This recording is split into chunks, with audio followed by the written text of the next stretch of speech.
This is Phantology. You may have heard of us. We're through 8 days here in Roshar, and all fronts are still standing, although it's starting to feel more and more dire.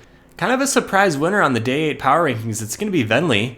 Venli has not had a ton of screen time in the book, but she rises to the top of Day 8, really on the strength of finding Odium's shard pool, and we don't know exactly how this is going to be used or how pivotal it will be, but it seems like it's really massive. I mean, this is Odium's secret source of power.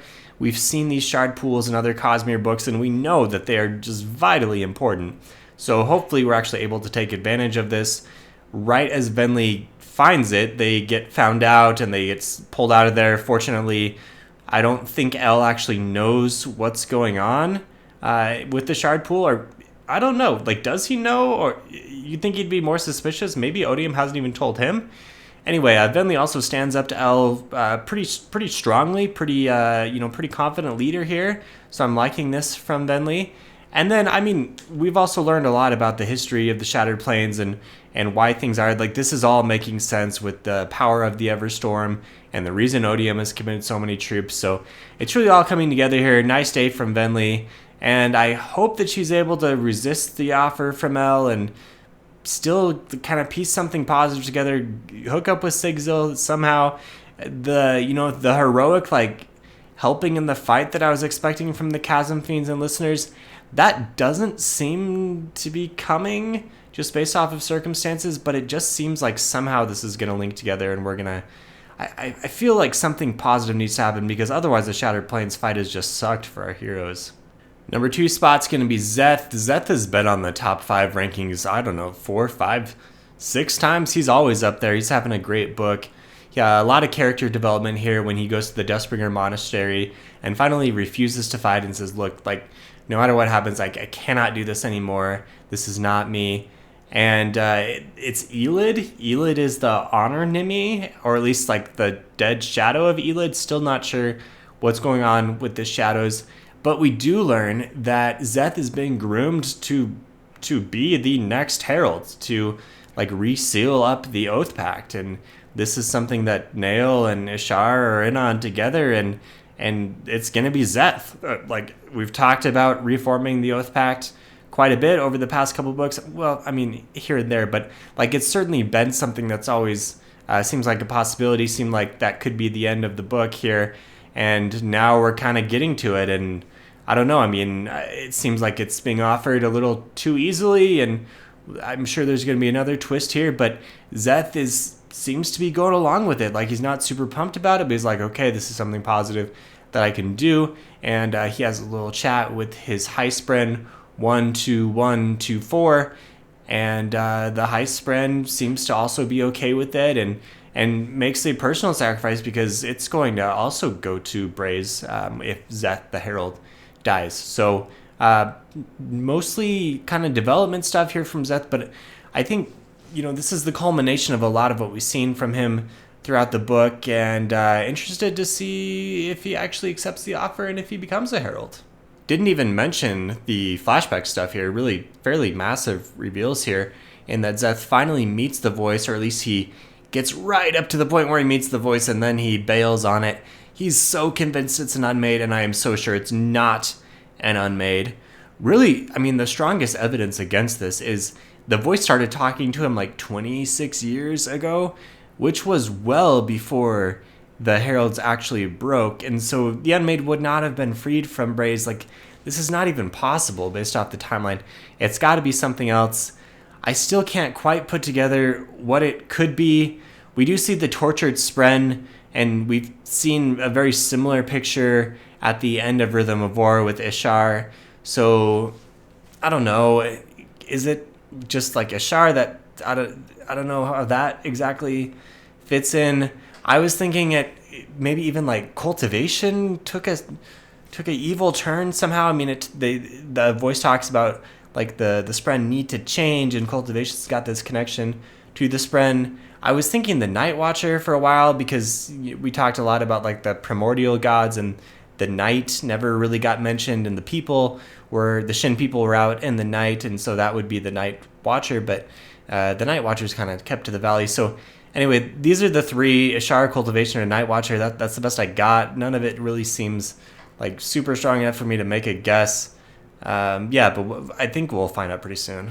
Shalon is number 3 for finally confronting her past, giving us some fairly, like, this is probably the biggest reveal of the book thus far. Yes, right? I mean, it's got to be. And then also, like, some good vibes at the wedding with Adolin and just the whole scene there. So first of all, the Chanarach theory finally came together, was finally revealed, and it was obvious if you were, into Stormlight Reddit at all for the past couple of years. As soon as the prologue came out, this was one of the top theories out there. It's been the subject of many YouTube videos. It's just been out there so much. And I'm just going to go on my soapbox here a little bit to say I feel like it was a massive mistake for Brandon to release the prologue so early, because the details were there, and you let people pour over this, they're going to find it, and then you give it enough time, everyone's going to kind of know about it. So I feel like if you're a Stormlight fan at all, you're kind of aware that this is where it's going. And then in the book itself, he set up the clues really nicely. And I think if I had just read the book straight through and didn't have the prologue already, dissected for the past couple of years, I don't think that maybe some things would have stood out, but I don't know that I would have put this together. But with all the time, it was just so obvious. And when the clues came up, you're like, okay, like, here it is. This is what it is. And so the actual reveal moment was just kind of like, okay, we finally know for sure. But it was not nearly that, like, awesome reveal, rug pulled out from underneath you. And those are the things that I love that Brandon does. And I feel like in this book he did it, but he spoiled it by doing the early release. So it's a bummer. But, on the other hand, it is a nice performance from Shalon finally confronting her mother and getting into this and learning that Channa was the one that broke, and also learning that, like, she is the really messed up one, and Shalon herself is put together enough, and she's an adult, and she's, like, fairly healthy. And anyway, so lots of good stuff from Shalon here. Just wish I was more excited about this moment. Number 4 spot, I'm going with L, because his forces in the Shattered Plains are kicking butt, and as much as I love Sigzil, I think he's just been put in an impossible spot, and everything that L's got going for him, like, he is absolutely winning. He finds Venli before they can get up to too much shenanigans with the Odium Shard Pool, and he just seems like a cool guy. Like, I like this character. I wish he was, like, could there be some redemption for him, or could he wind up on the side of our hero? Like, he seems like a really reasonable, like, nice villain, and I want more from him. There just hasn't been very much, and the book's almost over, so probably not going to happen, but there seems like, he's got a lot of potential. Much more interesting than someone, dumb and one-dimensional like Abadai the Monarch. Number 5, Dalinar. For as much as a rough day that Dalinar has here, having to relive the Gavilar assassination vision when he's a drunk, and having to relive the Evi vision from the other side, and reliving the Elhokar vision when he beats the crap out of Elhokar, which, by the way, was a really nice chapter. That was a really nice subversion of a moment that I previously thought was awesome from Words of Radiance. When Dalinar finally goes in there and hands it to Elhokar, and you're like, thank goodness, this guy's been so annoying for so long, and now Dalinar, our hero, is talking some sense into him. Now we see the real truth behind it, where Elhokar was, having his own problems, and Dalinar, rather than talking to him, made the whole thing much worse. Like, that's really well done. This is the stuff that I really like from Sanderson when he pulls the rug out from under you like this. Anyway, for as much of a rough go that he had with all of these visions, I really appreciated Dalinar's commitment to being a better man and fighting against it as much as he could, even though, this was who he was, and there's nothing he can do to change it. However, he's trying to always take the next step, and he's committed to this, and I appreciate that. And then at the end, even in the grasp of Odium, he's able to escape here, and he now is talking to the Stormfather. He's got out of Odium's control, and rather than just going and beating up the Stormfather like he's been doing the entirety of the book, he's like, okay, tell me about this. Let's actually understand and work together. And I feel like he's on the right track for as bad of a situation that he's in. Okay, on the flip side for bottom rankings, number 1 is Gavinor. Gavinor had a terrible day. He's being dragged from nightmare to nightmare. He's this 5-year-old kid. He's hearing voices. It's just really bad. He's watching his grandpa beat up his father. This is awful for this kid. I feel terrible for him, and hopefully he can get out of this. Yikes.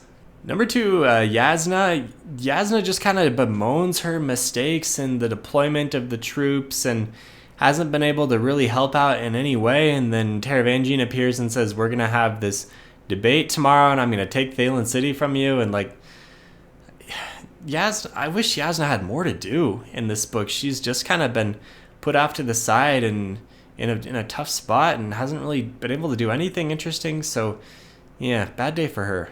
Number 3 is Channa. We finally see the depths of her insanity, willing to kill her daughter. First willing to pass the Oath Pact, which is an eternity of insanity and torture onto her daughter. So that's not a good look. And then she does finally meet up with Shalon. And I guess, kind of a nice moment where she embraces her and, they reconcile. Like, do they? I don't know. There's somewhat of a forgiveness here. But, rough day for her. And it's hard to really think that any of the heralds have too much of a hope to be redeemed from any of this. Number 4, I'm going to go with Odium. Odium did not have any big wins in this day, and I feel like the finding of his shard pool is potential for a massive loss. Like, this one thing could really turn the tables later on.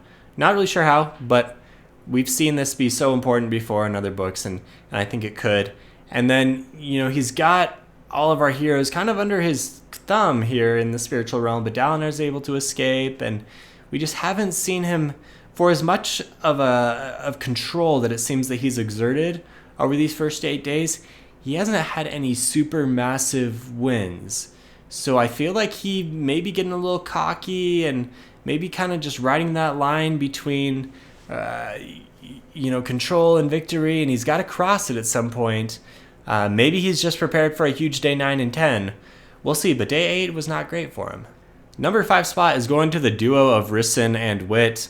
If I had to choose one, I would probably choose Rissyn because she's mortal and is now forced to kind of give up what she's been doing here and I guess go into some kind of exile, although she seems a little hopeful at the end, so maybe it's not all that awful for her. But this was a super interesting chapter here where we learned that another massive reveal that Wit has actually retaken up the Dawn Shard that we thought he had dropped off, millennia ago or whatever the history behind this set is. I probably need to brush up on that. And then the 2 Dawn Shards come together. It seems like we're getting this like cataclysm happening, and then Wit just like snaps his fingers or makes this like symbol with his fingers and says no, stop, and has control over both Dawn Shards to be able to do this. Like, okay, Wit, or Hoyd, or Cephandrius, or, whatever you want to call yourself, Midius, a million names for this guy.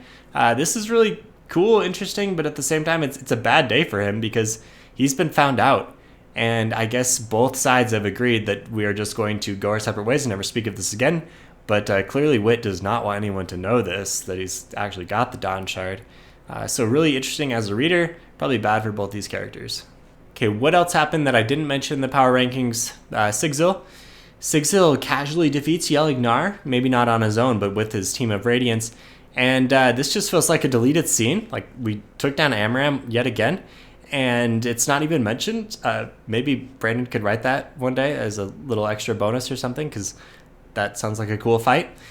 We got more Radiance, but Narak 3 did fall. We retreated from Narak 3 successfully again. It's another successful loss. But we don't have any more Stormlight, essentially, at this point. And we need a plan, and all of our generals and our council are like, this is looking really bad. And Sigzil might have something, some kind of, he mentions, like, maybe we could lead the enemy away or trick them in regards to the agreement or something.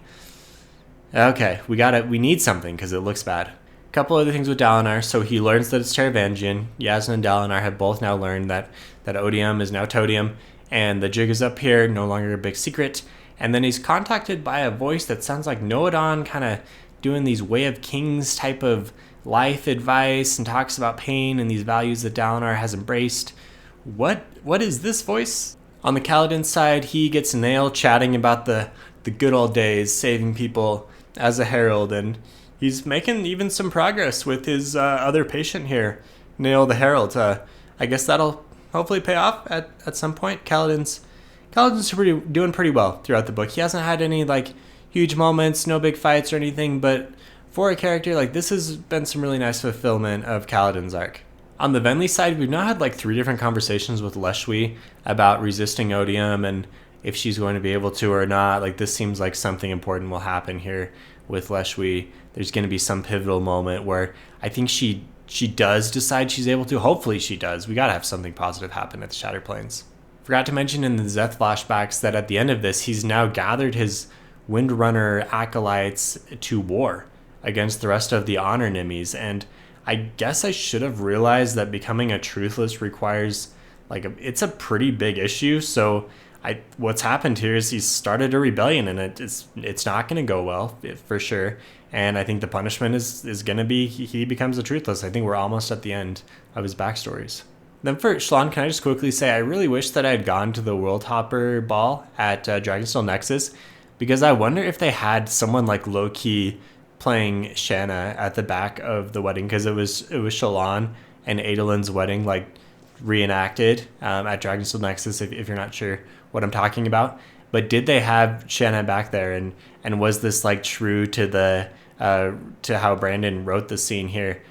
Would be cool to compare that memory of what actually happened versus what I was reading. Adolin kind of had a weird day 8 here, where he was actually on screen for a lot of pages, but not that much happened.